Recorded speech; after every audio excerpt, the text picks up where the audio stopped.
আসসালামু আলাইকুম। আমরা আজকে একটি গেমিং পিসি বানাবো। পিসিটি শুধু গেমের জন্যই না, সব রকম কাজ করা যাবে। মাল্টি ফাংশন, সব রকম ভিডিও এডিটিং, কন্টেন্ট ক্রিয়েটর সব রকম কাজই করতে পারবেন। এই কারণে আজকে আমরা মাদারবোর্ড একটি চুজ করে নিয়েছি। সেই মাদারবোর্ডটি হচ্ছে ASUS B650E ওয়াইফাই। এটি হচ্ছে DDR5 এর মাদারবোর্ড। এটিতে 9000 সিরিজ পর্যন্ত সাপোর্ট করবে এবং এটির র্যাম স্লটগুলো ওসি সিরিজের ওভারক্লকিং র্যাম সাপোর্ট করবে আর কি, ওয়াইফাই 6। তো আমরা এটিকে বেস্ট মনে করতেছি আজকে এই পিসির জন্য। আমরা প্রসেসর ইউজ করতেছি Ryzen 7 7700। এই যে প্রসেসরটি, বিশেষত এই প্রসেসরটি গেমিংয়ের জন্য একটি AMD Ryzen 7 full gaming processor. এটি র্যাম ইউজ করতেছি CORSAIR vengeance RGB 6000 মেগাহার্টসের 32GB 2 stick.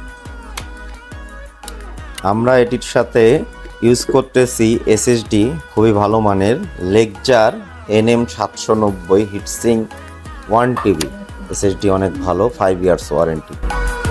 Catching হিসেবে ইউজ করতেছি এর juice gaming smart mirror catching.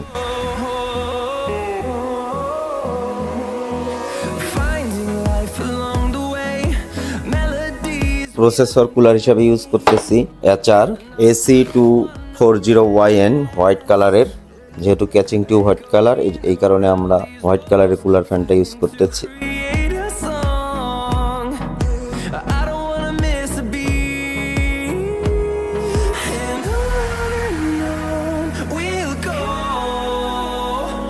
যেহেতু পিসিটির সাথে এখন আমরা গ্রাফিক্স কার্ড ইউজ করতেছি না, ভবিষ্যতে ইউজ করতে পারি, সেই কারণে আমরা সেই চিন্তাটা মাথায় রেখে একেবারে 750 ওয়াটের একটি পাওয়ার সাপ্লাই নিয়েছি, 750 ওয়াট HR।